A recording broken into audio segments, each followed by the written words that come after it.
Bom dia, amados irmãos, que a graça e a paz de nosso Senhor Jesus Cristo esteja sobre a vida de todos nós nesta manhã. Domingo este, o qual nós vamos estudarmos a palavra do Senhor na nossa escola bíblica dominical. Quero, nesta manhã, refletirmos ou meditarmos no livro de Salmos, no capítulo 1, que diz assim: Bem-aventurado o homem que não anda segundo o conselho dos ímpios, e não se detém no caminho dos pecadores, e nem se assenta na roda dos escarnecedores. Antes o seu prazer está na lei do Senhor, e na sua lei medita de dia e de noite. Ele é como árvore plantado a correntes de água, que dá o seu fruto no devido tempo, e cujas folhas não murcha, e tudo quanto fizer será bem-sucedido. Os ímpios não são assim, são como a palha que o vento dispersa, e por isso os perversos não prevalecerão no juízo, e nem os pecadores na congregação dos justos. Pois o Senhor conhece o caminho dos justos, mas o caminho dos ímpios perecerá. Amados irmãos, a nossa meditação no livro de Salmo número 1, nos seus 6 versos, se dessemos um tema ou um título, poderíamos dar os dois caminhos. Esse texto inicial de Salmos é um texto introdutório de Salmos, e ele contém alguns aspectos interessantes. Ele fala bem-aventurado o homem, ou seja, é feliz o homem que anda no conselho dos ímpios, não anda, melhor dizendo, no conselho dos ímpios. Não se detém no caminho dos pecadores e nem se assenta na roda dos escarnecedores. Antes o seu prazer está na lei do Senhor, e na sua lei medita de dia e de noite.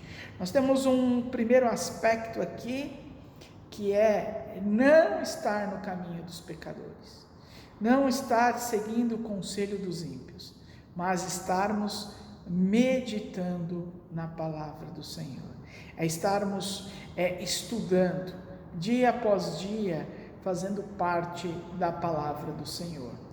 Um outro aspecto que tem aqui, que ele diz: quem está na palavra do Senhor, quem está vivenciando a palavra do Senhor, ele é como uma árvore plantada junto à torrente de águas, que no devido tempo dá o fruto, e cuja folhagem não murcha, e tudo o quanto ele faz será bem sucedido. Ou seja, quando nós estamos no caminho do Senhor, quando nós estamos fortalecidos na palavra do Senhor, enraizada a nossa vida espiritual na palavra do Senhor, consequentemente nós somos abençoados, somos justificados, somos prósperos. Quando eu falo próspero, não no sentido vulgar que hoje se tornou essa palavra próspero, prosperidade, mas sim de sermos abençoados no Senhor. Um outro aspecto que a palavra também nos condiz nos últimos versos, diz assim: os ímpios não são assim, são porém como a palha que o vento dispersa. Ou seja, o ímpio não está enraizado na palavra de Deus, o ímpio está enveredado nos seus próprios pensamentos, nas suas próprias vontades carnais, e eles é como uma palha que o vento toca para um lado, para o outro. E por último, nós temos um terceiro e último aspecto: por isso os perversos não prevalecerão no juízo, nem os pecadores na congregação dos justos. Pois o Senhor conhece o caminho dos justos, mas o caminho do ímpio perecerá. E nós cremos que quando nós buscamos a palavra de Deus, o aconselhamento do Senhor, nós estamos buscando o caminho do Senhor, não o caminho dos perversos, não o caminho dos maldosos. E o Senhor nos abençoa, e o Senhor nos dá a vitória. Que os amados irmãos tenham um excelente e uma abençoada escola dominical, e logo mais uma excelente e abençoado, melhor dizendo, culto na presença do Senhor. Amém. Após o aprendizado da escola dominical, nós nos despedimos dos amados irmãos. E antes de despedir dos amados irmãos, eu os convido, na presença do Senhor, a fazermos uma oração de agradecimento pelos aniversariantes dessa semana e também de intercessão por aqueles irmãos que estão passando por problemas e dificuldades, como a nossa irmã Andréia, esposa do reverendo Carlos, que esta semana esteve hospitalizada, precisou fazer alguns exames, está fazendo um tratamento. Que o Senhor possa estar abençoando-a.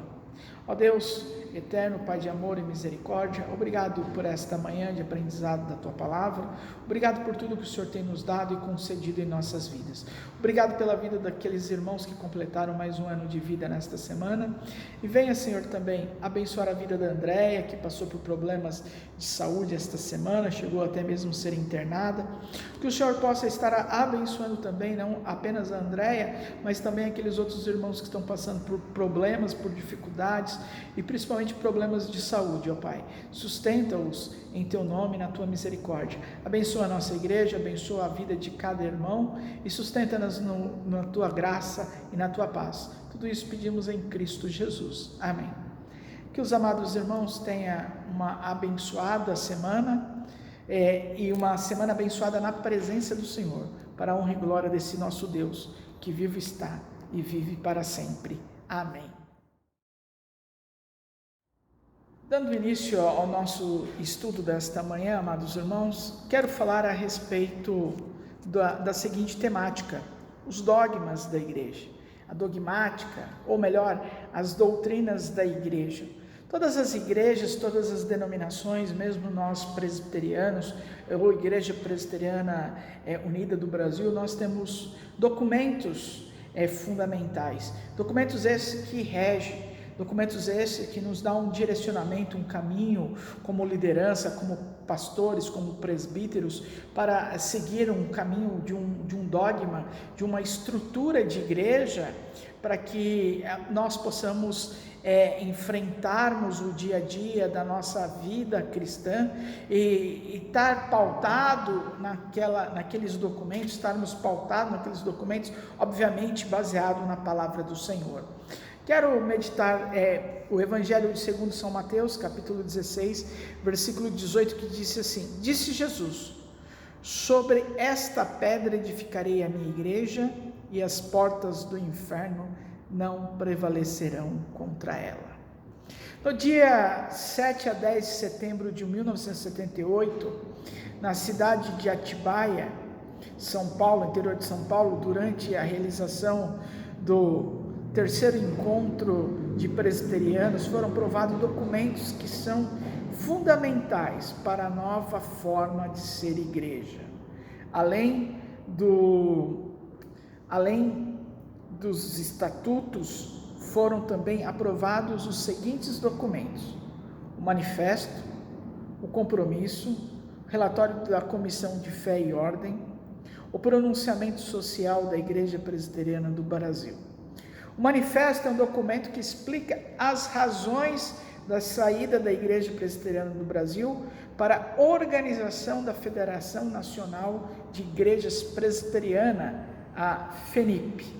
Esses documentos surgiram para embasar esta nova igreja, que na realidade não tinha o ideal de ser uma nova igreja, tinha o ideal de ser apenas uma federação de igrejas presbiterianas, mas por conta dos documentos nacionais, estaduais, federais, foi obrigado, não podendo ser apenas uma federação, teve que se tornar uma igreja. E esse manifesto traz alguns aspectos para que a igreja fosse formada, ou essa federação passa ter uma formação. O primeiro aspecto que podemos destacarmos aqui foi os processos eleitorais que estavam ocorrendo no Supremo Concílio da Igreja Presbiteriana do Brasil.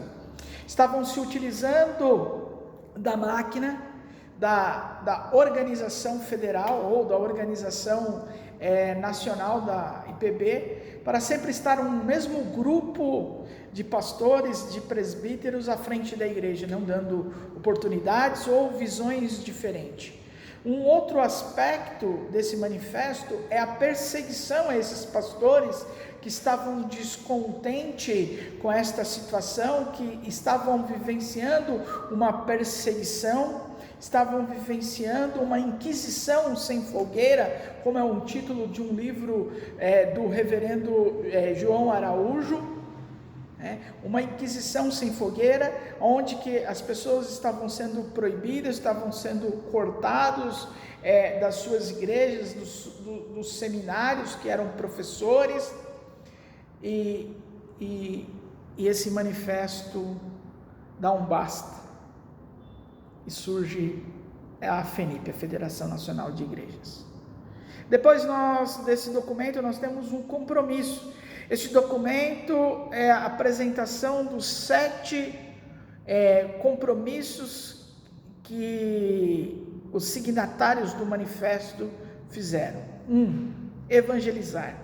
2. Engajar-se na encarnação da mensagem cristã na vida humana. 3. Fazer da FENIP uma comunidade de fé, amor e esperança.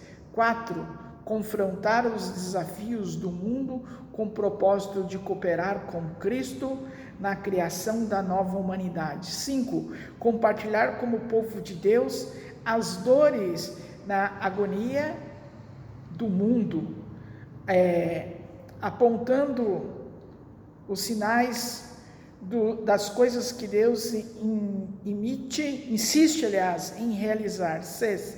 Compartilhar do esforço para a ampliação da liberdade, elevação da dignidade e integração da pessoa humana. 7. Compartilhar com todos os que dentro e fora da nossa comunidade estão amando e servindo a Deus e reconhecer as fraquezas e limitações da nossa missão. O manifesto termina com a seguinte súplica: assim Deus nos ajude. Amém.